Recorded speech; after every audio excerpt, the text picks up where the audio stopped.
নমস্কার, doctor live অনুষ্ঠানে আপনাদের সবাইকে স্বাগত জানাই। আজকে আমরা আলোচনা করব যেভাবে গরম বাড়ছে, তারপরে বর্ষা শুরু হয়েছে, মাঝে মাঝে বৃষ্টি হচ্ছে, এতে মানুষের শরীরের অসুস্থতা আরও বাড়ছে। মানুষের জ্বর আসছে, লুজ মোশন হচ্ছে, বিভিন্ন ভাইরাসে অ্যাটাক হচ্ছে এবং বিভিন্ন সময় বিশেষ করে বাচ্চারা বেশিরভাগ বাচ্চারা এই সময় জ্বরে ভুগছে, লুজ মোশন হচ্ছে, বমি হচ্ছে, এরকম ধরনের বিভিন্ন সমস্যাগুলোর মধ্যে সমস্যায় পড়ছে। ওয়েদার চেঞ্জ হচ্ছে, এই সমস্যা কিভাবে সমাধান করা যায়, কিভাবে ভালো থাকা যায়, সুস্থ থাকা যায়, এই নিয়ে আজকে আমাদের এই ডক্টর লাইভ। আজকে আমরা এই ডক্টর লাইভে আমরা আলোচনা করব যেভাবে জ্বরের সংখ্যা বাড়ছে, যেভাবে এটা কিভাবে আটকানো যায়, এটা থেকে কিভাবে ভালো থাকা যায়, আজকে আমরা এই নিয়ে আলোচনা করব। আগামীকাল ইন্টারন্যাশনাল ডক্টর ডে এবং ডক্টর বিধানচন্দ্র রায়ের জন্মদিন। তাই আজকে আমাদের এই অনুষ্ঠানে আমরা আমাদের সাথে পেয়েছি শিশু বিশেষজ্ঞ ডক্টর অসীম মাইতিকে। আমরা ডক্টর অসীম মাইতিকে আজকের প্রোগ্রামে আমরা স্বাগত জানাবো এবং তার সাথে সাথে আমরা ন্যাশনাল ডক্টর ডের ওনাকে অনেক অনেক শুভেচ্ছা এবং অভিনন্দনও জানাবো। আগামী দিন ডক্টর বিধানচন্দ্র রায়ের জন্মদিন, যেটা আমরা সবাই এই দিনটাকে ডক্টরস ডে হিসাবে আমরা উদযাপন করি। তো সেখানে আজকে তার আগের দিন আমাদের অনুষ্ঠান, সেই অনুষ্ঠানে আমরা প্রথমেই তাই ডক্টর অসীম মাইতিকে অনেক অনেক শুভেচ্ছা এবং অভিনন্দন জানাবো আগাম ডক্টরস ডে। এবং তার সাথে সাথে এই প্রশ্ন ওনাকে জানতে চাইব, যেভাবে বিশেষ করে এই যে ঋতু চেঞ্জ হচ্ছে, এই ঋতু চেঞ্জে আমরা দেখছি যে মানুষের জ্বরের সংখ্যা বাড়ছে, আর বিশেষ করে বাচ্চাদের ক্ষেত্রে, শিশুদের ক্ষেত্রে। আপনি একজন শিশু বিশেষজ্ঞ, বহু পেশেন্টকে আপনি সবসময় দেখেন। তো আজকে আপনার কাছে আমি জানতে চাইবো যে এটা কিভাবে প্রতিকার করা যায়, কিভাবে এই জ্বর বা এই বমি, লুজ মোশন, এগুলো থেকে বাচ্চাদের কিভাবে ভালো রাখা যায়। হ্যাঁ দীপঙ্কর, প্রথমেই তোমাকে আমার আন্তরিক কৃতজ্ঞতা এবং শুভেচ্ছা জানাই, কারণ তুমি আমাকে বিভিন্ন সময়ে আমাকে যে তোমাদের মাধ্যমে বিভিন্ন দর্শক এবং শ্রোতাদের মাঝখানে আমার মূল্যবান কিছু বক্তব্য বা অব্যক্ত যন্ত্রণা বা শুধু নয়, মানুষের যে গাইডলাইন্স, এই যে আমাদের একটা চরম খারাপ আবহাওয়া চলছে, সেটা আমি প্রথমেই জানাই তোমাদের 24 আওয়ার্স চ্যানেলকে আমার আন্তরিক কৃতজ্ঞতা, শুভেচ্ছা, ভালোবাসা এবং পূর্ণ আশীর্বাদ। আর আমি এই doctors day, international doctors day ঠিক একদিন আগে প্রাক্কালে আমি সমস্ত ডাক্তার এবং ডাক্তার পরিষেবায় যারা যুক্ত, মানে শুধু ডাক্তার নয়, ডাক্তারের সঙ্গে সিস্টার এবং অন্যান্য যারা স্বাস্থ্য পরিষেবায় যারা আছে, তাদের আমি আন্তরিক কৃতজ্ঞতা জানাই, শুভেচ্ছা জানাই এবং তাদের আমি আন্তরিক অভিনন্দন জানাই। তারা যে অক্লান্তভাবে ডে নাইট মানুষের জন্য করে চলেছে, আমরা করোনা মহামারীর অতিমারি থেকে দেখছি তারা নিঃস্বার্থভাবে এবং মানে একটা স্বাধীনতা সংগ্রামীর মতো তারা জীবনকে উৎসর্গ করে লাইফ রিস্ক নিয়ে যেভাবে ঝাঁপিয়ে পড়েছে মানুষের পরিষেবায়, সেটা যেন আরো ভালোভাবে, আরো ওয়াইড বিস্তৃতভাবে করে এই ডক্টরস ডে তে, এটা আমার বক্তব্য। তো এবার আমি মূল বক্তব্যে ফিরে আসছি।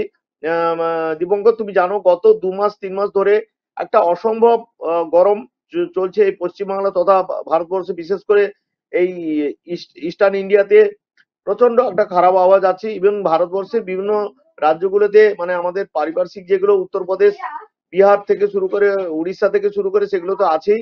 অন্যান্য রাজ্যগুলোতে রাজস্থান এবং মানে দিল্লি, সমস্ত জায়গায় কিন্তু প্রচন্ড গরম।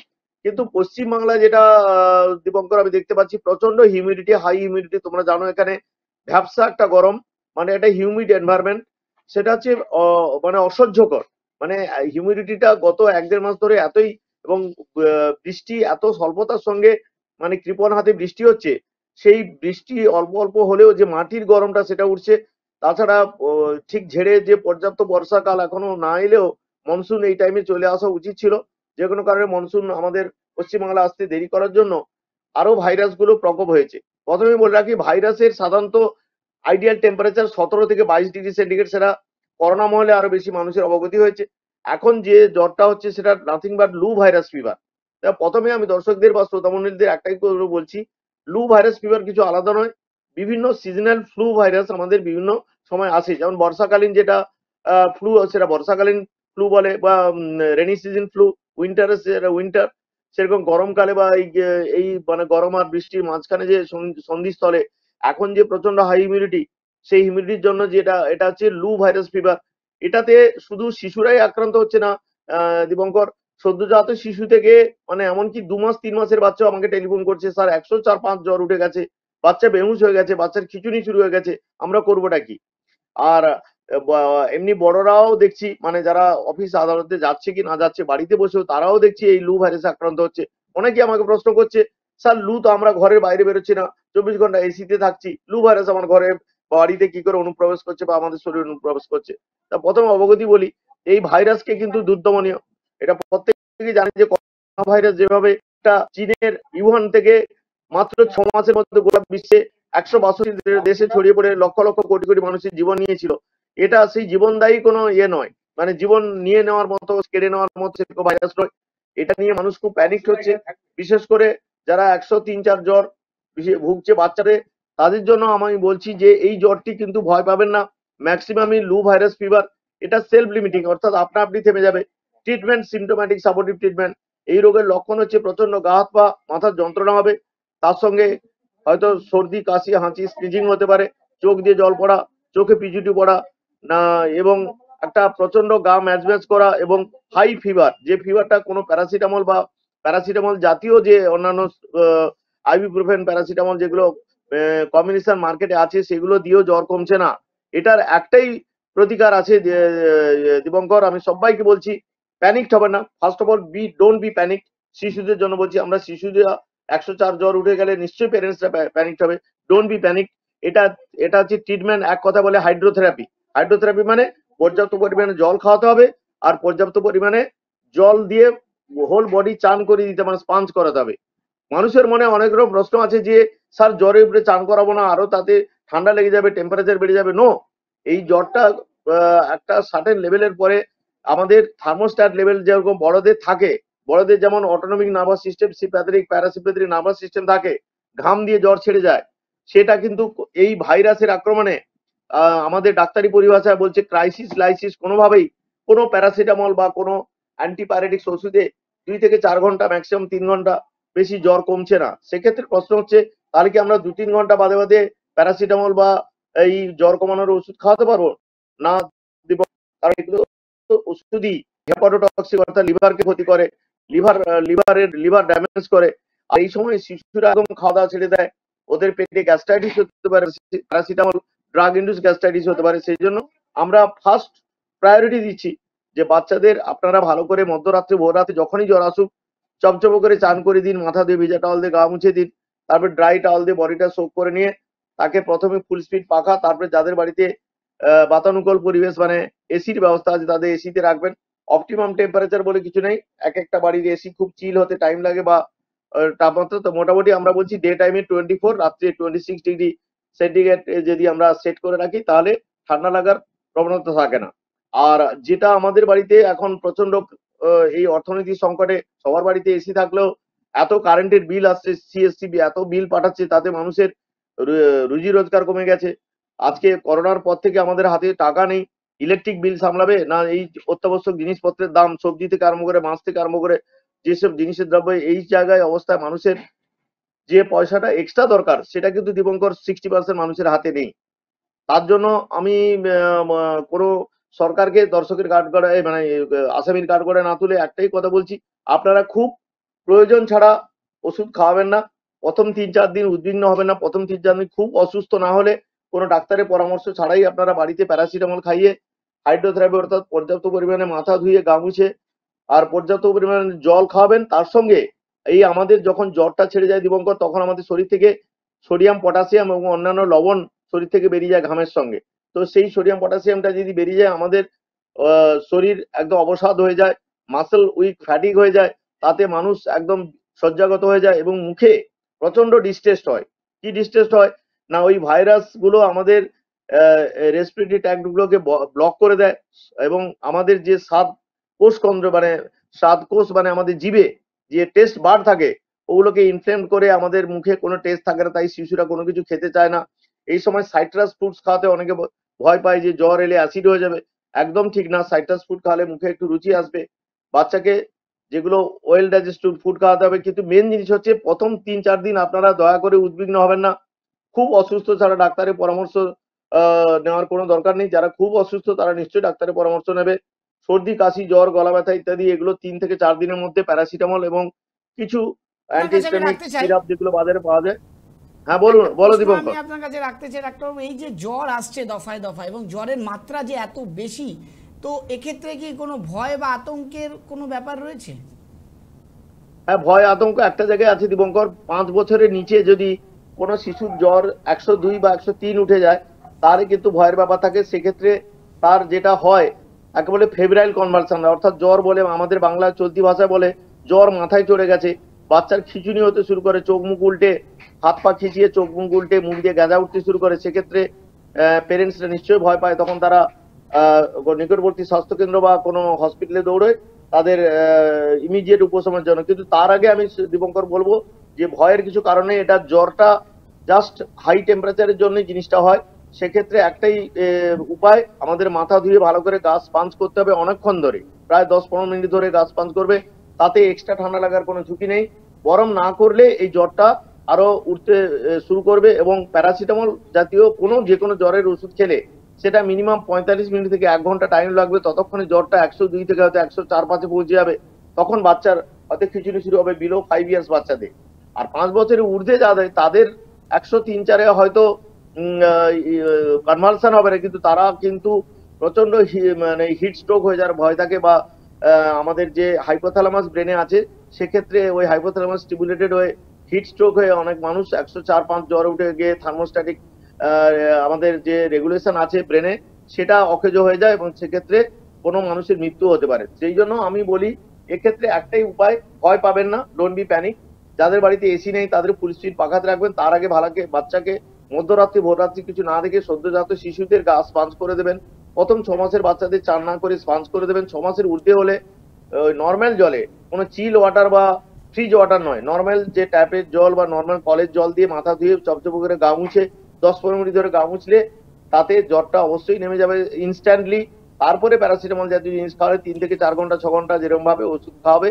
3 থেকে 4 দিন সিমটোম্যাটিক সাপোর্টিভ ট্রিটমেন্ট, অর্থাৎ জ্বর উঠলে প্যারাসিটামল, সহজ সরল তরল খাওয়ার খাদ্য, সহজ পাচ্য খাদ্য খাওয়ানো এবং পুষ্টিকর খাদ্য যেগুলো কম খেয়ে বেশি এনার্জি হবে সেরকম ধরনের খাদ্য খাওয়া। কারণ ওই সময় শিশুরা যাতে অরুচির জন্য অপুষ্টিজনিত রোগে না ভোগে বা বাচ্চা আরো ক্লান্ত বা দুর্বল না হয়ে পড়ে, সেই দিকটা খেয়াল রাখতে হবে।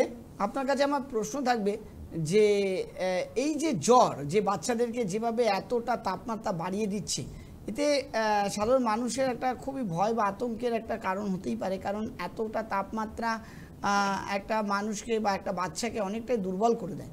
তো সেক্ষেত্রে আমি জানতে চাইবো যে এই জ্বর বা এই ধরনের সিমটম যাদের হচ্ছে, তারা কি এটা কি কোনো ছোঁয়াচে রোগ, বা এটা কি কোনো একজনের থেকে আরেকজনের স্প্রেড করার কোনো সম্ভাবনা আছে? হ্যাঁ হ্যাঁ হ্যাঁ দীপঙ্কর, এটা ভালো প্রশ্ন করেছো। এই যে লু ভাইরাস এটা প্রচন্ড ছোঁয়াচে এবং আমরা দেখতে পাচ্ছি যেহেতু এটা ভাইরাস ঘটিত রোগ কিন্তু একদম ক্লোজ কন্ট্যাক্টে যাওয়ারও দরকার নেই। একটা ঘরে যদি কেউ আক্রান্ত হয় কোনো মেম্বার, সেটা সর্দি কাশি জ্বর থাক না থাক, এটা ড্রপলেট ইনফেকশন, অর্থাৎ কথা বললে শ্বাস নিলে এটা বায়ুমণ্ডলে যে ধূলিকণা আছে সেই ধূলিকণা দ্বারা বাহিত হয়ে যে এয়ার ফ্লোটা আমাদের বাড়িতে থাকে, নর্মাল এয়ার ফ্লো, মানে ছাড়া ফ্যান ছাড়াও নর্মাল এয়ার ফ্লোতে ওরা বাতাসে অনেকক্ষণ থাকতে পারে ধূলিকণা উপরে ভর করে, এবং একজন আক্রান্ত হয়েছে বাড়ির সবাই আক্রান্ত হতে পারে।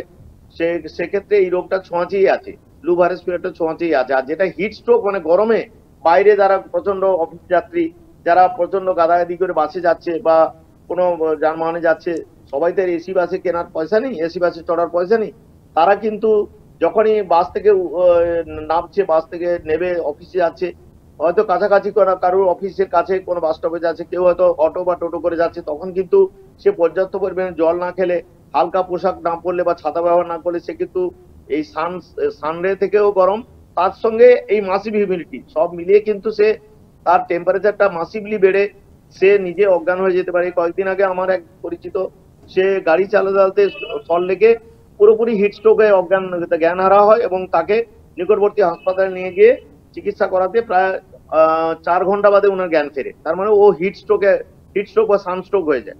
সেই সব জায়গায় অফিস যাত্রীদের জন্য আমি বলবো, আমি যদিও শিশুরোগ বিশেষজ্ঞ, আপনারা পাতলা পোশাক পরবেন, হালকা পোশাক পরবেন। সারাদিনে যারা 50 কেজির ঊর্ধ্বে যাদের ওয়েট, তারা 5 থেকে 6 লিটার জল খাবেন, তার মধ্যে 1 লিটার নুন চিনির জল বা ওআরএস। যারা প্রেসার জনিত রোগে ভুগছে, মানে যাদের হাই ব্লাড প্রেসার আছে তারা একটু হালকা ওআরএস বা হালকা নুন চিনির জল খাবেন। যাদের সুগারের বা ডায়াবেটিস আছে তারা অল্প পরিমাণ সুগার ফ্রি দিয়ে একটু নুন দিয়ে যদি জলটা খায় তাহলে কিন্তু, আর ডাবের যা আগুন দাম, ডাব বা তরল জাতীয় জিনিস যেগুলো তরমুজের রস, এগুলো তরল জাতীয় জিনিস খেলে আমাদের শরীরে জল নুনের সমতা বজায় থাকে এবং শরীরে ডিহাইড্রেশন এবং পটাশিয়ামটা পর্যাপ্ত পরিমাণে থাকার জন্য মানুষকে দুর্বলতার বা নেতিয়ে পড়া বা ফ্যাটিকনেস থেকে রক্ষা করে। সেই জায়গায় দাঁড়িয়ে আমাদের যদি বাড়ির কেউ আক্রান্ত হয় তাহলে আমি দিবঙ্কর তোমাকে আগেই বলেছি, এই করোনা ভাইরাস আমাদের একটা শুদ্ধিকরণ ভাইরাস ছিল, রেকটিফিকেশনের জন্য আমাদের ভাইরাস, এটা আমাদের সতর্ক ভাইরাস, এটা নেচারই তৈরি করেছে, নেচারই আমাদের সতর্ক করে দিয়েছে যে মাস্ক ব্যবহার করুন। আমি যার জন্য বলেছিলাম দীপঙ্কর, যতদিন আমরা বাঁচবো please use mask in gatherings, যেখানে জনসমাবেশ হবে সেখানে মাস্ক ব্যবহার করো। এখনো সারা জীবন করোনা থাক না থাক, করোনার চেয়েও মারাত্মক ভাইরাস অ্যাডিনো ভাইরাস এবং অনেক রকম ভাইরাস আমরা এখন যেগুলো বড় বড় হসপিটালে ভর্তি হচ্ছে বা গভর্নমেন্ট হসপিটালেও, সেটা আপার রেসপিরেটরি ট্র্যাক্ট থেকে অর্থাৎ নাজোফ্যারিঞ্জিয়াল সোয়াব নিয়ে যেভাবে টেস্ট হতো, তাতে ভাইরাল প্যানেল টেস্ট করা হচ্ছে, তাতে দেখা যাচ্ছে বিভিন্ন রকমের নতুন নতুন ভাইরাসের উৎপত্তি হচ্ছে, যেগুলো ভাইরাসের নাম আমাদের এখনো কোনো পুস্তক বা আমাদের স্ট্যান্ডার্ড টেক্সট বুকে আসেনি। সেই ভাইরাসগুলো আমাদের গুগল বা এতে আমাদের কোনো জার্নালে আসছে, সেই ভাইরাসগুলোর কোনো চিকিৎসা নেই, সে ভাইরাসগুলো নতুন ভাইরাস, সেগুলো নতুন নতুন ভাবে মিউটেটেড হয়ে গিয়ে তারা কিন্তু বিভিন্ন মানুষকে খুব তাড়াতাড়ি মৃত্যুর দিকে ঠেলে দিচ্ছে বলবো না, তাকে শয্যাগত করে দিচ্ছে এবং হসপিটালাইজ করে দিচ্ছে। বিশেষ করে ইমিউনো কম্প্রোমাইজ পেশেন্ট যারা ডায়াবেটিস বা অন্যান্য কোমরবিডিটিতে ভুগছেন বা 60 বা তার ঊর্ধ্বে যারা এল্ডারলি মানে মানুষ আছেন, এল্ডারলি সিটিজেন আছেন, তাদের পক্ষে কিন্তু খুব বিপজ্জনক এই ভাইরাসটি। তাই জন্য আমি বলবো দীপঙ্কর, এটা প্রতিষেধক হিসাবে সবাই যে বাড়িতে যদি কেউ আক্রান্ত হয় তিনিও মাস্ক ব্যবহার করবেন এবং বাড়ির যারা আছে তারাও মাস্ক ব্যবহার করবেন, যাতে ওই এক অসুস্থ মানুষ থেকে আরেকটা মানুষ, সেটা 5 থেকে 7 দিন দীপঙ্কর, এই ভাইরাসটা বেশি দিন থাকছে না, 5 থেকে 7 দিন পরে থাকছে, ওই সময় যদি আমরা মাস্ক ব্যবহার করি আর যেসব মানে এই যে নাকের যে সিক্রিশনস গুলো, যে টিস্যু পেপার, এগুলোকে আমরা যদি ঠিক জায়গায় মতো করে ডিসইনফেক্টেড করি বা রুমাল গুলোকে ভালো করে ডিসইনফেক্টেড করি বা যে গামছা টাওয়াল, যেটা কমন টাওয়ালস বা গামছা বিছানার চাদর, এগুলো যদি রোজ চেঞ্জ করি, যেরকম ভাবে করোনা মহলে আমরা হ্যান্ড ওয়াশ করার জন্য 70% অ্যালকোহলকে ইউজ করেছিলাম, সেটাও সারা জীবন চলে যাবে, চালানো উচিত। কারণ এটা শুধু ভাইরাস ব্যাকটেরিয়া নয়, সমস্ত রকম জলবাহিত রোগ বা আমাদের খাদ্যবাহিত রোগ, সমস্ত কিছু এই যে নোংরা হাতে আমরা খেয়ে নিই, রাস্তাঘাটে খেয়ে নিই, সমস্তের জন্য সে একই মেজার ইয়ে, মানে করোনা ভাইরাসে আমরা যা যা মেজার নিয়েছি সেই মেজারটা যদি আমরা বাকি রেস্ট অফ লাইফে যদি বেশ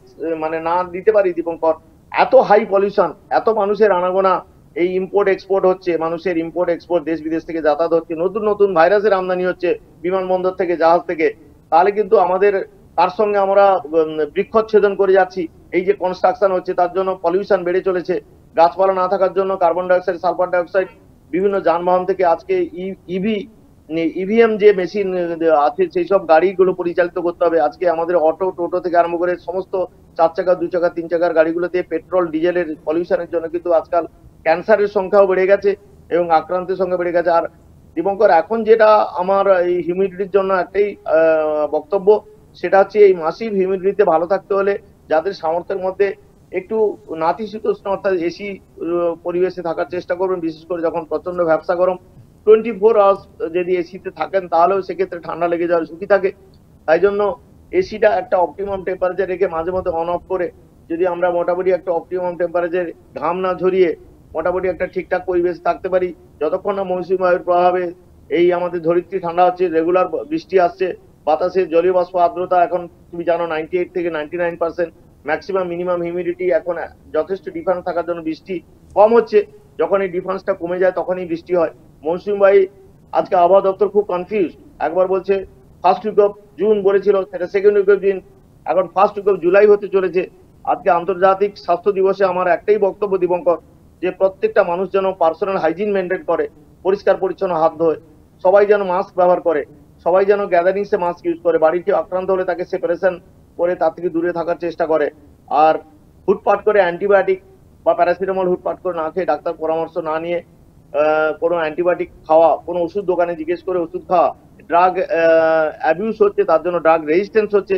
আমরা ওষুধ দোকানে গিয়েই বলছি, দাদা আমার মাথার যন্ত্রণা, জ্বর হচ্ছে, গা হাত পা ব্যথা করছে, বাচ্চাটার কি ওষুধ দেবো, ওরা অনায়াসে একটা কাপ সিরাপ, একটা অ্যান্টিবায়োটিক, একটা প্যারাসিটামল বা আইবুপ্রোফেন দিয়ে দিচ্ছে। তাতে কিন্তু আমাদের অদূর ভবিষ্যতে বাচ্চার বা আমাদের যে কোনো মানুষের ক্ষতি হতে পারে। তাই জন্য এখন বা কিডনি ফেলিওর বা লিভার ফেলিওরের কিন্তু সংখ্যা বেড়ে গেছে, ক্যান্সারের সংখ্যা বেড়ে গেছে।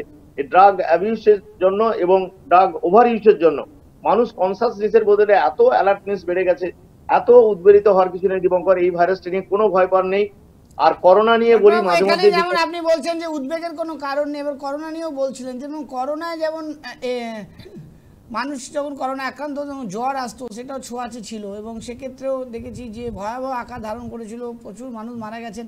তো এটাকে কি তার সিমটমটা একই রকম, তো এটা কি আমরা করোনা ভাইরাস হিসেবেই ট্রিট করব? না দেখো দীপঙ্কর, যেটা আমি বিভিন্ন হসপিটালের স্ট্যাটিস্টিক্স পাচ্ছি বা আমি গুগলেও দেখছি বা আমাদের বিভিন্ন যে ডাক্তার বন্ধুদের বিভিন্ন গভর্নমেন্ট হসপিটাল বা প্রাইভেট হসপিটালে, বড় বড় হসপিটালে, কর্পোরেট হসপিটালে যেটুকু পরিসংখ্যান পাচ্ছি তাতে বলছে যে করোনা মাঝে মধ্যে পাওয়া যাচ্ছে, সেই স্ট্রেন গুলো কিন্তু অত ভয়ঙ্কর নয়। এরা নখ দন্তহীন হয়ে গেছে, এদের মানে ভিরুলেন্সিটা অনেকটাই কমে গেছে, ইনফেক্টিভিটিও অনেক কমে গেছে এবং আমাদের যে কমিউনিটিতে ইমিউন টাইটারটা, সেটা আমাদের কমিউনিটিতে ইমিউন টাইটারটা ভালোই বেড়ে গেছে, মানে অর্থাৎ hard immunity in the community বেড়ে গেছে। তাই করোনা নিয়ে আমার মনে হয় না আর কোনো আগামী প্রজন্মের মিউটেশন হলেও, যেটা নিয়ে বিভিন্ন বৈজ্ঞানিক বা ভাইরোলজিস্টরা ভয় পাচ্ছিলেন যে করোনাটা আবার 10 বছর বাদে মারাত্মক রূপে নিয়ে আসবে, সেরকম চান্স অনেক কম। কিন্তু নতুন নতুন যে ভাইরাসের আমদানি হচ্ছে তার মধ্যে মারাত্মক বলছি তোমাকে অ্যাডিনো ভাইরাস এবং আরো কয়েকটা নতুন ভাইরাস এসছে, সেগুলো প্রিকর্না ভাইরাসের গ্রুপ এবং ইনফ্লুয়েঞ্জার একটা টাইপ আছে, টাইপ 2 টাইপ 3, সেগুলো কিন্তু টাইপ 1, এগুলো কিন্তু মিউটেটেড হয়ে গিয়ে একটা ভয়ঙ্কর ভাইরাসে পরিণত হয়েছে। সেখানে অ্যাডাল্টদের ভাইরাল মায়োকার্ডাইটিস হয়ে অনেক বড় মানুষ মারা গেছে বিভিন্ন হসপিটালে। কিন্তু করোনা ভাইরাসের মতো নয়। কিন্তু এই ভাইরাস যে একদম টেনশন বা ঝুঁকি নেই এটুকু বলবে না, বা এরকম ভয়ের কিছু কারণ নেই এ কথা বলাও ভুল। আর এই ভাইরাস আমাদের শরীরে ইমিউনিটি পাওয়ারকে সাপ্রেস করে ডিপ্রেস করে দেয়। তখন অপরচুনিস্টিক ব্যাকটেরিয়া, এই যে দীপঙ্কর তোমাকে যেটা বলছিলাম প্রথমে, 17 থেকে 22 ডিগ্রি সেন্টিগ্রেডে ভাইরাস আর 35 থেকে 37 ডিগ্রি সেন্টিগ্রেডে ব্যাকটেরিয়া কিলবিল করে। তো এই এনভায়রনমেন্টে এই যে মাসিভ হিউমিডিটিতে ভাইরাস আর ব্যাকটেরিয়ার একটা মিক্সচার ইনফেকশন হচ্ছে। প্রথমে ভাইরাস হলো, তারপরে ব্যাকটেরিয়া, তার massive gastroenteritis, loose motion, vomiting, এখন সেফ ড্রিঙ্কিং ওয়াটার কোথাও একটা অসুবিধা হচ্ছে ওয়াটার সিস্টেমে। আজকে বিভিন্ন জায়গায় আমরা মহামারীর মতো হেপাটাইটিস এ, হেপাটাইটিস সি ইত্যাদি আমরা দেখতে পাচ্ছি, রিপোর্টও পাচ্ছি। তাতে কিন্তু এটা আমাদের ওয়াটার কন্টামিনেশন কোনো জায়গায় হচ্ছে, ফুড কন্টামিনেশন। আজকাল লোক ফাস্টফুড সেন্টার খাওয়ার একটা প্রচন্ড প্রবণতা দেখা দিয়েছে। ফাস্টফুডে এই গরমে, প্রচন্ড ব্যবসা গরমে লোকে পিজা বার্গার থেকে আরম্ভ করে, ফুচকা থেকে আরম্ভ করে, রাস্তার ওই যে মানে তোমার ধুলোবালি ওরা ওই চাউমিন থেকে আরম্ভ করে, পাস্তা থেকে আরম্ভ করে লোকে গোগ্রাসে খাচ্ছে। এইটা কিন্তু আমাদের অদূর ভবিষ্যতে আমাদের লিভার, কিডনি এবং সমস্ত অর্গানিক ড্যামেজ করতে পারে। তাই জন্য আমি প্রত্যেককেই উপদেশ দেবো, আপনারা কাইন্ডলি হোমমেড খাবার বা বাড়ির খাবার, বাড়ির জল খাবার ক্যারি করার চেষ্টা করুন। বিশেষ করে শিশুদের জন্য আপনারা কাইন্ডলি জাঙ্ক ফুড থেকে দূরে রাখুন। যদিও ওদের বিরত রাখা খুবই কষ্ট, তাও যতদূর সম্ভব চেষ্টা করবেন এইসব আর্টিফিশিয়াল জিনিস, যেগুলো chips, Kurkure, cold drinks, ice cream, pizza, burger, এইসব জায়গা থেকে সব জিনিস যেগুলো আসছে, এগুলো কিন্তু প্লাস্টিক সাবস্টেন্সের মতো আমাদের কনস্টিপেশন করে। সেগুলো আমাদের কোলাইটিস এবং অ্যাপেন্ডিসাইটিস এবং গলব্লাডার স্টোন, আমি বহু বাচ্চা পেয়েছি দীপঙ্কর এই গত কয়েক বছরের মধ্যে, যারা বিলো 2 ইয়ার্স, বিলো 3 ইয়ার্স তাদের গলব্লাডার স্টোন হচ্ছে এবং বিলো 5 ইয়ার্স বাচ্চার অ্যাপেন্ডিসাইটিস হচ্ছে। যেটা খুব দুর্ভাগ্য, সেটা হচ্ছে কনস্টিপেশন এবং over use of this synthetic material like junk food. আজকে বিভিন্ন কোম্পানি যেসব জাঙ্ক ফুড গুলো রাস্তাঘাটে দোকানে সব ঝুলিয়ে দিয়েছে, তার জন্য শিশুরা স্কুল থেকে বেরিয়ে বা স্কুলতে ঢোকার আগে তারা এইসব খেয়ে ঢুকছে। তার জন্য কিন্তু বিভিন্ন রকম রোগ দেখা দিচ্ছে। ফাস্টফুড সেন্টার গুলোতে আজকাল এত লোভনীয় খাবার, আমরাই চেম্বার থেকে ফেরার পথে মনে হয় গাড়ি থামিয়ে খাই। তাহলে সাধারণ মানুষ কি করবে? তাদের জন্য আমি একটাই কথা বলবো, আপনারা কাইন্ডলি হোমমেড ফুড খাওয়ার চেষ্টা করুন। আপনি ফাস্টফুড নিশ্চয়ই খাবেন, যেগুলো ভালো দোকানে সেগুলো খাবেন, মাঝে মধ্যে খাবেন, অকেশন খাবেন, নাহলে ওদেরও রুজি রোজগার খাবে কি করে, ওদের সংসার চলবে কি করে? সেই হিসাবে আমি আজকে দীপঙ্কর একটা ছোট্ট কথা বলতে চাই, প্রত্যেকটা মানুষ কিন্তু করে খাচ্ছে, নিশ্চয়ই করে খাবে, কিন্তু অসুস্থ হয়ে আমরা এই যে আমাদের অর্থনৈতিক সংকুলান যেটা হয়েছে করোনার থেকে, আমরা একটা বিপুল পরিমাণে, তুমি জানো এই যে অত্যাবশ্যক জিনিসের দাম, এই গ্যাসের দাম সাময়িক কমেছিল, ভোটের পরে আবার ততই বছর। আর এই যে বিভিন্ন অত্যাবশ্যক দ্রব্য, সবজির বাজারে আগুন দাম। এই আম্বানি, আদানি, সারেগামা, পাদানি, এই যে টাটা, বিড়লা, গোয়েঙ্কা, এইসব কোম্পানিগুলো, মানে দাসানু দাস আমাদের কেন্দ্রীয় তথা বিভিন্ন দেশে, আমার রাজ্যের মুখ্যমন্ত্রী থেকে আরম্ভ করে আমাদের দেশের প্রধানমন্ত্রী সবাই এই গড্ডলিকা প্রবাহে গা ভাসিয়ে দিয়ে সাধারণ মানুষের অর্থনৈতিক যে বিপর্যস্ত সেটা না ভেবে তারা কিন্তু মানুষকে ওইসব খাওয়াতে উদ্বুদ্ধ করছে, অথচ হাতে পয়সা নেই। তাতে কি হচ্ছে দীপঙ্কর, যেটুকু আমাদের পুঁজি ছিল করোনাতে আমাদের মা মাসি বা বউ বাচ্চা বা আমাদের বাবা মাকে সুস্থ করতে খরচ হয়ে গেছে, আর কিন্তু অর্থ আমাদের নেই, আর চাকরিও পাচ্ছে না, কেন্দ্রীয় সরকার রাজ্য সরকার কেউ চাকরিও দিচ্ছে না। তাই জন্য আমাদের আপনা হাত জগন্নাথ যে করে খাবো সেটুকু সাধারণ মানুষের কিন্তু আজকে অর্থের সংকুলন, আজকে কাজের জন্য বিদেশে পাড়ি দিচ্ছে, আজকে হকারি করছে, আজকে সাধারণ মানুষ যারা শিক্ষিত উচ্চ শিক্ষিত মানুষ তারা র্যাপিডো বাইক চালাচ্ছে, উবের চালাচ্ছে, তারা বিদেশে পাড়ি দিচ্ছে, তারা ভিন রাজ্যে গিয়ে পরিযায়ী শ্রমিকের কাজ করছে, 100 দিনের কাজও পাচ্ছে না। দীপঙ্কর, সব দিক দিয়ে মিলে কিন্তু আমি একটু রাজনৈতিক আক্রমণ না করে পারছি না, কারণ আমাদের ভারতবর্ষের মানুষ খুবই অর্থনৈতিক সংকটে আছে। সেই জায়গায় দাঁড়িয়ে আমি তাদের পাশে দাঁড়িয়ে বলছি, আমি ডাক্তার আমার বিপুল লোককে সাহায্য করার সুযোগ নেই, কিন্তু আমি সদুপদেশ তোমার প্রচার মাধ্যমে দিয়ে মানুষকে সুস্বাস্থ্য থেকে ভালো রাখার কথা আমি তোমাকে বলতে চাইছি দীপঙ্কর। এখন পর্যাপ্ত পরিমাণে জল খেতে হবে, হোমমেড খাবার খেতে হবে, সহজলভ্য এবং সহজপাচ্য খাবার খেতে হবে, হালকা পোশাক পরতে হবে, ছাতা ব্যবহার করতে হবে, পর্যাপ্ত পরিমাণে জল, নুন চিনির জল বা ওআরএস খেতে হবে, সরল তরল জাতীয় জিনিস যত পারবেন খাবে। ফ্রুটসের দাম, সবজি আর ফলের দাম প্রচন্ড বেশি, তাই শাক সবজি খেয়ে পেট ভরাতে হবে, মাছ ডিম মাংস কমিয়ে দিয়ে আমাদের বেশি ভেজিটেরিয়ান ফুড খেতে হবে এই ব্যবসা গরমে। দীপঙ্কর, এবারে তুমি কিছু প্রশ্ন বলো, আমি একটানা বলে যাচ্ছি। ডাক্তারবাবু, আমরা যেটা আপনার কাছ থেকে জানতে পারলাম যে এই ভাইরাসটা খুবই করোনা ভাইরাস মতো এতটা আতঙ্কিত নয়, তবে এই ভাইরাসটা 7 দিন মতো থাকে, তারপরে ভাইরাসটা চলে যায়। এই 7 দিনের তাপমাত্রা খুব বেশি থাকে বডিতে। তো এই সময় বিশেষ করে শিশুদের এই সময় কি করা উচিত? শিশুদের ক্ষেত্রে এবং বড়দের ক্ষেত্রে প্রায় অলমোস্ট এক, এতে অ্যাবসলিউট বেড রেস্ট দরকার।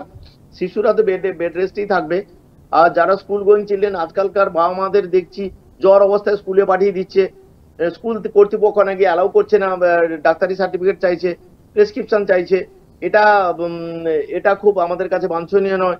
ডাক্তারদের পরামর্শ দিতেই হয় যে আপনার শিশুটি যতক্ষণ না জ্বর থেকে মুক্ত হচ্ছে, তারপরে 3-4 দিন অ্যাবসলিউট বেড রেস্টে থাকতে হয় দীপঙ্কর। কারণ জ্বর ছেড়ে গেলেও ওই ভাইরাসটা আমাদের অনেক সময় সাইলেন্টলি হার্টকে অ্যাটাক করে, ভাইরাল মায়োকার্ডাইটিস হয়ে অনেক বাচ্চা কেন বড় লোকরাও মারা যেতে পারে। তাই জন্য ভাইরাল ফিভার বলো, ব্যাকটেরিয়াল ফিভার বলো, অ্যাবসলিউট বেড রেস্ট কিন্তু দীপঙ্কর এটা 7 দিন অবধি খুব কম লোকের থাকছে যার না ব্যাকটেরিয়াল ইনফেকশন, সেকেন্ডারি নিউমোনিয়া হচ্ছে, অন্য কোনো গলায় বা ঠোঁটে বা চেস্ট ইনফেকশন। এই সময় বাচ্চারা লুকিয়ে ঠান্ডা চিল ওয়াটার খেয়ে নিচ্ছে, আইসক্রিম খেয়ে নিচ্ছে, কোল্ড ড্রিঙ্কস খেয়ে নিচ্ছে, শরীর ঠান্ডা করার জন্য বরফ মাথায় চাপিয়ে নিচ্ছে, চোখে মুখে চাপাচ্ছে, বরফ জল খেয়ে নিচ্ছে, child water, ice cream, cold drinks ইত্যাদি খেয়ে নিচ্ছে।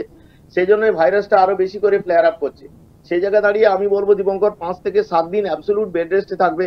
তা না হলে কিন্তু শিশু কেন বড়দের ক্ষেত্রে সেক্ষেত্রে মানে যে কোনো ক্ষেত্রে কিন্তু তাদের সেকেন্ডারি একটা প্রবলেম হতে পারে, সেটা হচ্ছে পোস্ট ভাইরাল মায়োকার্ডাইটিস বা ভাইরাল মায়োকার্ডাইটিস জন্য অনেক মানুষ মৃত্যু মুখেও পতিত হতে পারে, যদিও সেই সংখ্যা অনেক কম, 5 to 10%।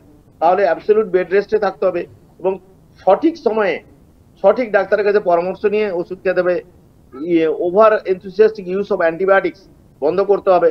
প্যারাসিটামল জাতীয় জিনিস খেয়ে 3 থেকে 4 দিন, কারণ 5 দিন অবধি আমরা বড়দের ক্ষেত্রে ওয়েট করতে বলেছি, বিকজ অল দিস ভাইরাস আর সেলফ লিমিটিং, মানে আপনা আপনি সেরে যাবে যতদিন না একটা কোনো সেকেন্ডারি ব্যাকটেরিয়াল ইনফেকশন। দীপঙ্কর, আমি বারবার মানুষের কাছে বোঝাচ্ছি, ভাইরাস আমাদের শরীরকে বেকাবু করে দেয়, ইমিউন সিস্টেমকে বেকাবু করে দেয়, তখন অপরচুনিস্টিক ভাইরাস দুর্বল শরীরে ব্যাকটেরিয়ার অনুপ্রবেশ হয়ে সেটা কারোর নিউমোনিয়া, কারোর গ্যাস্ট্রোএন্টেরাইটিস, কারোর অন্যান্য কিছু কমপ্লিকেশন হচ্ছে লাঙ্গে, পেটে বা লিভারে, অথবা কারোর মেনিনজাইটিস থেকে আরম্ভ করে অন্যান্য কিছু কঠিন রোগে সেটা কনভার্ট হয়ে যাচ্ছে। সেইগুলো প্রিভেন্ট করতে হলে দীপঙ্কর অ্যাবসলিউট বেড রেস্ট, পরিষ্কার পরিচ্ছন্ন ঘরে থাকা, এয়ারি রুমে থাকা, সরল তরল জাতীয় জিনিস খাওয়া, পর্যাপ্ত পরিমাণে জল এবং সহজলভ্য সহজপাচ্য খাবার খাওয়া, ভিটামিন বি কমপ্লেক্স যেগুলো কনভেনশনাল সিরাপ খাওয়া, এবং মানে যেগুলো পুষ্টিকর খাদ্য অথচ সহজে হজম করা যায়। কারণ জ্বর হলে কিন্তু আমাদের বডিতে একটা অ্যাসিডোসিস বা বডিতে অ্যাসিড তৈরি হয়, সেই জন্য কিছু একটা অ্যান্টাসিড বাড়িতে রাখা, পর্যাপ্ত পরিমাণে জল খাওয়া, কারণ water is the best antacid. ওটা একটা নিউট্রাল মাধ্যম, আমাদের অ্যাসিড অ্যালকালি সবকে ডাইলিউট করে দেয় এই জল। জল হচ্ছে নিউট্রালাইজ জল। যেমন আমাদের মা মাটি মানুষ, মানে আমি বলতে চাইছি যে আমাদের মা মাটি মানুষ মানে আমি মমতা বন্দ্যোপাধ্যায়ের কথা বলছি না, মা মাটি মানুষ হচ্ছে আমাদের পরিবেশ, অর্থাৎ যিনি আমাদের বাঁচায়, নেচার। সেই নেচারের পুজো করতে হবে, নেচারকে রক্ষা করতে হবে, নেচার অর্থাৎ আমাদের পরিবেশকে বাঁচাতে হবে। এই অহেতুক বৃক্ষচ্ছেদন, অহেতুক আরবানাইজেশন অফ দা মানে আমাদের রুরাল এরিয়াগুলোকে কেটে, গাছ কেটে সব আরবানাইজেশন করা হচ্ছে, ঘর বাড়ি তৈরি হচ্ছে, অথচ বৃক্ষরোপণ হচ্ছে না। এইসবের বিরুদ্ধে কিন্তু সোচ্চার হতে হবে। প্রত্যেকেই আমরা বিল্ডিং করার আগে চারদিকে গাছপালা লাগাতে হবে, সবুজ বিপ্লব করতে হবে দীপঙ্কর। এবং সর্বোপরি যেটা হচ্ছে, ড্রাগ অ্যাবিউজ করা যাবে না, এবং সঠিক সময়ে সঠিক পরামর্শে, ডাক্তারের পরামর্শ নিয়ে, কোনো ওষুধ দোকানে গিয়ে ওষুধ নেবেন না। ডাক্তারের পরামর্শ নেবেন তখনই যখন মানে একটা ডেঞ্জার লেভেলে বা একটা ক্রিটিক্যাল পজিশনে যাবে। অহেতুক একদিনের জন্য ডাক্তারের কাছে দৌড়ে পয়সা নষ্ট করবেন না। প্যারাসিটামল এবং যেগুলো আপনি অলরেডি বললাম, মানে লক্ষণ দিয়ে তার সিমটোম্যাটিক এন্ড সাপোর্টিভ ট্রিটমেন্ট করে শিশুটিকে চিকিৎসা করলে আমাদের পয়সার অনেক সাশ্রয় হবে, এবং অনেক অ্যান্টিবায়োটিক থেকে আমাদের শিশুদের যে লং টার্ম সাইড ইফেক্ট, সেটা থেকে বাঁচাতে পারবো দীপঙ্কর। ধন্যবাদ ডাক্তারবাবু, এত সহজভাবে ব্যাপারটা আপনি বুঝিয়ে দিলেন যে এই ব্যাপারটা তো সহজভাবে করা সম্ভব। এটা কিন্তু মানুষের কাছে বার্তাটা গেল এবং মানুষ সেটা কিন্তু ফলো করবে, চেষ্টা করবে। কারণ আমরা দেখেছি যে করোনা থেকে শুরু করে যেভাবে আপনি মানুষকে সজাগ করেছেন, তাতে বহু মানুষের উপকার হয়েছে, বহু মানুষ তাতে তারা একটা সঠিক পরামর্শ পেয়েছে। এখনও আপনি বিভিন্ন সময় যে ভাইরাসগুলো আসে সেগুলো নিয়ে আপনি মানুষকে অবগত করেন, মানুষকে জানান, এবং মানুষ সেটা শুনে আগামী দিনে তারা সেটা থেকে একটা প্রতিকার পায়। তাই যারা আমাদের অনুষ্ঠান দেখছেন তাদের ক্ষেত্রে বলবো, যেটা নিয়ে অযথা প্যানিক করবেন না। আপনারা 1-2 দিন দেখুন, অবশ্যই এই ভাইরাসটা অতটা আতঙ্কিত নয়, এবং এই জ্বর এবং এই যে লুজ মোশন, বমিটিং, এগুলো সব ঠিক হয়ে যাবে। কিন্তু আপনাকে অহেতুক আতঙ্কিত হওয়ার কিছু নেই দীপঙ্কর, অহেতুক আতঙ্কিত হওয়ার কিছু নেই। এই জ্বরটি অত জীবনদায়ী, জীবন সংশয় নয়। অহেতুক আতঙ্কিত হয়ে যাচ্ছে মানুষ। আর গ্যাস্ট্রোএন্টেরাইটিস যেটা হচ্ছে, ওটা ওদের চামচ, বাটি, গ্লাস, খাওয়ার বাসনপত্র সব ভালো করে ফুটিয়ে ঢাকা দিয়ে রাখা, মশা মাছি থেকে বাঁচিয়ে রাখা। আবার ডেঙ্গুর প্রকোপ শুরু হয়ে গেছে, ম্যালেরিয়ার প্রকোপ শুরু হয়েছে। তাই জন্য মসকিউটো কাটেন, মানে মসকিউটো নেট ব্যবহার করতে বলো, অ্যান্টি মসকিউটো মেজার নিতে বলো, জল জমানো বন্ধ করতে বলো, আশপাশে আনাচে কানাচে যেগুলো সব ডিডিটি, ব্লিচিং পাউডার স্প্রে করে কর্পোরেশন যা দায়িত্ব নেবে, নিজেকেও আপনার পরিবেশ পরিচ্ছন্ন রাখতে হবে দীপঙ্কর। আবার নাহলে কিন্তু এই বর্ষাকাল আসছে, ডেঙ্গু এবং ম্যালেরিয়া কিন্তু আবার আমাদের মহামারী রূপে দেখা দিতে পারে আমাদের এই অর্থনৈতিক বিধ্বস্ত বাংলা, শুধু অর্থনৈতিক বিধ্বস্ত ভারতবর্ষকে। আর খোঁড়া করে দিয়ে না, খোঁড়া করলে চলবে না দীপঙ্কর। আজকে আমাদের মানুষের পকেটে কিন্তু পয়সা নেই দীপঙ্কর। আমি মানুষের সঙ্গে ডিল করছি, মানুষের কিন্তু ব্যাংকে প্রায় ফান্ড নীল। আমি তোকে বলছি, মানে অবস্থা খুবই খারাপ, খুব খারাপ দিন আসছে দীপঙ্কর। সেই সঙ্গে আমাদের অত্যাবশ্যক জিনিসের দাম এত চচ্চর করে বাড়ছে। তুমি নিশ্চয় বাজারে যাও, আমি বাজারে গিয়ে দেখেছি সবজি, মাছ, লবণ, চিনি, মানে যে কোনো পেঁয়াজ, আলুর দাম পর্যন্ত 40 টাকা হয়ে গেছে, পেঁয়াজের দাম চলে গেছে। নেতা লোকরা কি করছে জানি না, এগুলো প্রতিবাদ করা উচিত। আজকে বিশ্ব শস্য ভান্ডার করে বসে আছেন আমাদের আদানি সাহেব, তার জন্য উনি সব সবজি ব্ল্যাক মার্কেটিং করে সবজির দাম বাড়াবে, আর আমাদের আমলা নেতারা আহা বেশ বেশ বেশ বলে ভিতরে, আর বাইরে প্রতিবাদী ভঙ্গিমায় চলবে। এই মানুষের চোখে কবে আঙুল দিয়ে দেখাবে আমি জানি না দীপঙ্কর। এটা মানুষকে কিন্তু সচেতন হতে হবে, আর খুব স্বল্প ব্যয় করতে হবে, এবং মানে সঞ্চয় করতে হবে। এই মিতব্যয়ী হতে হবে দীপঙ্কর। খুব খারাপ দিন আসছে, মিতব্যয়িতা হতে হবে। এই কথা মলে গিয়ে এত টাকা খরচা করে, এত জিনিস পর্যাপ্ত, যাদের পর্যাপ্ত কালোবাজারি পয়সা আছে তারা করুক, কিন্তু সাধারণ মানুষরাও দেখছি আর বেহিসাবি হয়ে যাচ্ছে। এটা ঠিক না Dipankar. Cut your coat according to your cloth. এটা আমি যদিও আমার আয়ত্তের বাইরে কথাটা বলছি, এটা একজন সুনাগরিক হিসেবে, ডাক্তার নয়, এটা সুনাগরিক এবং মানুষের সর্বাঙ্গীন ভালো, মানে ভারতবর্ষের মানুষের ভালো চাই, সেইভাবে আমি উপদেশটা দিলাম। এটার জন্য আমি ভারতবাসীর কাছে ক্ষমা চেয়ে নিচ্ছি, বড় লোকদের কাছে ক্ষমা চেয়ে নিচ্ছি। আপনারা খান দান ভালো থাকুন, কিন্তু গরিবদের সাহায্য না করুন, অন্তত গরিবদের যাতে ভালো থাকে। আপনাদের এই বর্জ্য পদার্থ আপনারা যেসব খেয়ে সব রাস্তাঘাটে ফেকছেন, স্বচ্ছ ভারত অভিযান আবার মানুষ ভুলে গেছে। সেই আমাদের দিদি কলকাতাকে লন্ডন বানালে গিয়ে আবার সেই লন্ডভন্ড হয়ে গেছে হকারদের দৌলতে। হকার উচ্ছেদ করাটা আমি কিন্তু প্রতিবাদ করি, তাদের পুনর্বাসন করে করা উচিত। আবার হকাররা মেন রোডে রাস্তা অকুপাই করে যেসব করছে, সেটাও কিন্তু ঠিক নয়। তাই জন্য সামঞ্জস্যপূর্ণভাবে মানুষের পেটের ভাত কেড়ে না নিয়ে ওদের ঠিক জায়গায় পুনর্বাসন করে, আমি মুখ্যমন্ত্রীকে অনুরোধ করবো যে আপনি ওদের পুনর্বাসন করে ওদেরও পেটের ভাত জোগাড় করুন। আপনি বলেছেন চপ মুড়ির দোকান করতে, ঝালমুড়ির দোকান করতে, সেই ঝালমুড়ি চপমুড়ির জায়গাটাও তৈরি করে দিতে হবে। আর আমাদের হকারদেরও বলছি, আপনারা দয়া করে রাস্তাঘাটে সাধারণ মানুষদের চলতে দিন। যাদের পার্মানেন্ট দোকান হচ্ছে তাদের বিক্রি হচ্ছে না, আপনারা ফুটপাতে ঝুপড়ি বসিয়ে, ছাপড়া বসিয়ে সবকিছু করছেন, রাস্তাঘাটকে নোংরা করে পরিবেশ দূষিত করছেন। মশা মাছির ব্রিডিং প্লেস তৈরি করছে। দীপঙ্কর, আমি রাস্তাঘাটে দেখছি ফাস্টফুড সেন্টার গুলোর বাইরে কোনো গার্বেজ বক্স নেই, ওখানে যেখানে সেখানে চায়ের ভাঁড়, এই ভাঁড়, প্লাস্টিকের ভাঁড়, এই ভাঁড়, যে যেখানে পাচ্ছে। মানে তুমি কলকাতার রাস্তায় নিশ্চয়ই ঘুরছো, তুমি তো আমার চেয়ে বেশি বিভিন্ন জায়গায় যাচ্ছ। কলকাতার কিন্তু অবস্থা এখন খুবই খারাপ দীপঙ্কর। সেই কলকাতার যে 5 বছর আগে দিদি যে সুন্দর লাইট জ্বালিয়ে, ত্রিপোলা লাইট জ্বালিয়ে যে কলকাতা দেখেছিল, সে কলকাতা কিন্তু আজকে ঝুপড়িতে ভরে গেছে, আজকে নোংরাতে ভরে গেছে। গাছ কেটে আমফান ঝড়ে যেমন গাছ উপড়ে গেছে, সেরকম এই কনস্ট্রাকশনের জেরে সমস্ত গাছ কেটে গেছে। খেলার মাঠ নেই, কিচ্ছু নেই মানে রাস্তাঘাটে। তাই জন্য আজকে মহামান্য মুখ্যমন্ত্রীর যে সচেতনতা এতদিনে এসছে, তার জন্য ওনার কাছে আমরা কৃতজ্ঞ।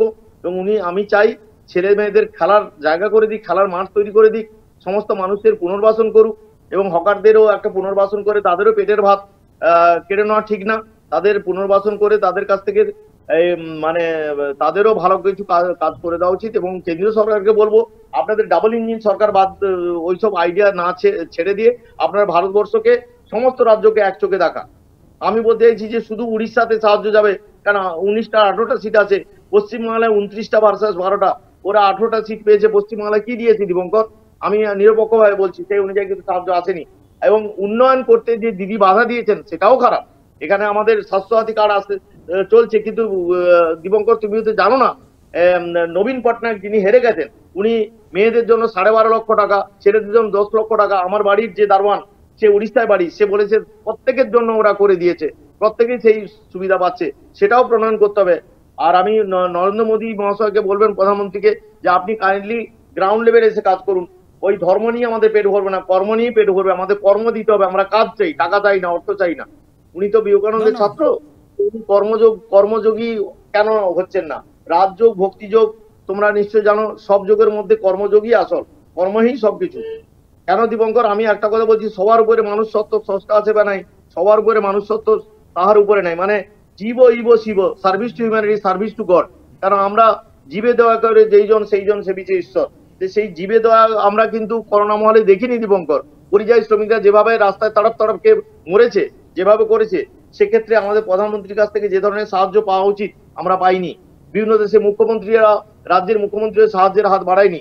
গরিব লোকরা কিন্তু না খেয়ে না মরলেও তাদের কিন্তু অনেক অনেক কষ্টে যেটুকু পুঁজি মূলধন আছে দীপঙ্কর, সব শেষ হয়ে গেছে। আজকে তুমি পরিসংখ্যান যেদিন পভার্টি লেভেল এখন 60%-এর নিচে নেমে গেছে। আজকে ভারতবর্ষকে বলছে জিডিপি নাকি বেড়েছে জাপানের পরেই আমার স্থান।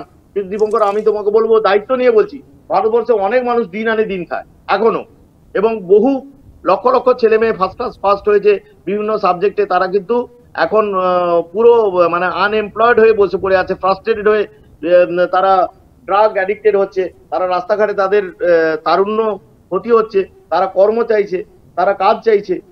কোনো জায়গায় কিন্তু সেই ধরনের কিন্তু এখন উন্নয়ন ভারতবর্ষ হয়নি।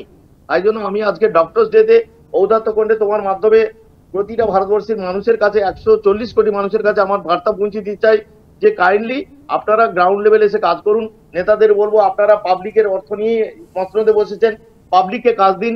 পাবলিককে এই স্বনির্ভর করার জন্য অর্থ দেওয়ার দরকার নেই, তাদের কাজ দিয়ে আমাদের শিল্প বিপ্লব এবং কৃষি বিপ্লব করে ভারতবর্ষকে সেই আবার মানে ভারত আবার জগৎ সভায় শ্রেষ্ঠ আসন হবে, শতবিনা বেনু হবে।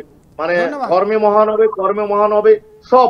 কোন হিন্দু মুসলিমের সুরসুরি নয়, কোন ধর্মের নাম কিচ্ছু নয়। ধন্যবাদ ডাক্তারবাবু, আমাদের সময় একেবারে আমরা শেষের দিকে চলে এসেছি। আমরা অনেকগুলো গুরুত্বপূর্ণ কথা আপনার কাছে আমরা জানলাম এবং আমাদের দর্শকদেরকেও আমরা শোনালাম। তবে দর্শকদের কাছে অনুরোধ রইল, যদি আপনাদের কোনো মতামত থাকে অবশ্যই আমাদেরকে কমেন্ট করে জানাবেন। ধন্যবাদ ডাক্তারবাবু, আপনাকে অনেক ধন্যবাদ। আজকের মতো আমরা এখানে অনুষ্ঠান শেষ করছি। পরবর্তী অনুষ্ঠান দেখতে থাকুন আর চোখ রাখুন 24 পর্দায়। নমস্কার।